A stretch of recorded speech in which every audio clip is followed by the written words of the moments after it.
சந்திராஷ்டமம் என்பது ஒரு மனிதனின் ராசிக்கேற்ப சந்திரன் 8வது இடத்தில் சஞ்சாரம் செய்யும் காலத்தை குறிக்கும். இந்நாள்கள் பொதுவாக மனதிற்கு அமைதி குறையும், நெருக்கடிகள் ஏற்படும், மனச்சோர்வு அதிகரிக்கும், சின்ன விஷயங்களிலும் குழப்பம் ஏற்படும் என்று கூறப்படுகின்றது. இதனால் இந்த நாட்களில் நாம் எச்சரிக்கையுடன் நடந்து கொள்வது அவசியமாகிறது. சந்திராஷ்டம நாளில் முக்கியமான புதிய முயற்சிகளை தொடங்கக்கூடாது. வீடு கட்டுதல், தொழில் தொடங்குதல், பெரிய முதலீடுகள் போடுதல், திருமண பேச்சுவார்த்தை நடத்துதல் போன்ற முக்கிய முடிவுகளை தவிர்க்க வேண்டும். பயணங்கள் செய்யும் திட்டம் இருந்தாலும் அவற்றை ஒத்திவைக்கலாம். முக்கியமான கூட்டங்கள், விவாதங்கள், கோர்ட்டு வழக்குகள் போன்றவை இந்த நாளில் ஏற்படுத்தும் முடிவுகள் சாதகமாக இருக்க வாய்ப்புகள் குறைவு.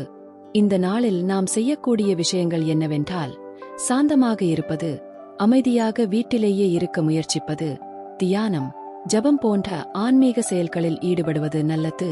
தாயாரிடம் ஆசி வாங்குவது இந்த நாளுக்கு மிகவும் யோகமானது. ஏனெனில் சந்திரன் தாயின் காரகன் எனப்படும். அதனால் தாயின் அனுகிரகத்தை பெறுவது இந்த நாளில் மன அமைதிக்கு காரணமாகும். இந்த நாளை நாம் பயந்து விடக்கூடாது. இது ஒரு சகஜமான கிரக இயக்கத்தின் ஒரு அங்கமே. சந்திராஷ்டமம் என்பது வாழ்க்கையின் சுழற்சிகளில் ஒரு பிரேக் போடப்படும் நேரம் போலவே. இந்த நேரத்தில் நாம் ஓய்வு எடுத்து மனதை சீரமைத்துக் கொண்டு எதையும் ஞானத்தோடு பார்க்க பழகினால் சந்திராஷ்டமம் நமக்கு ஒரு துன்ப நாள் அல்ல, ஒரு விளக்க நாள் ஆகும். இதை ஒரு தடையாக பார்க்காமல் ஒரு உள்ளார்ந்த சிந்தனையின் நாளாக காண்போம். அமைதியாய் செயல்பட்டு மனநிலையை பராமரித்து வாழ்ந்தால் சந்திராஷ்டமம் நமக்கு சாந்தியும் அறிவும் தரும்.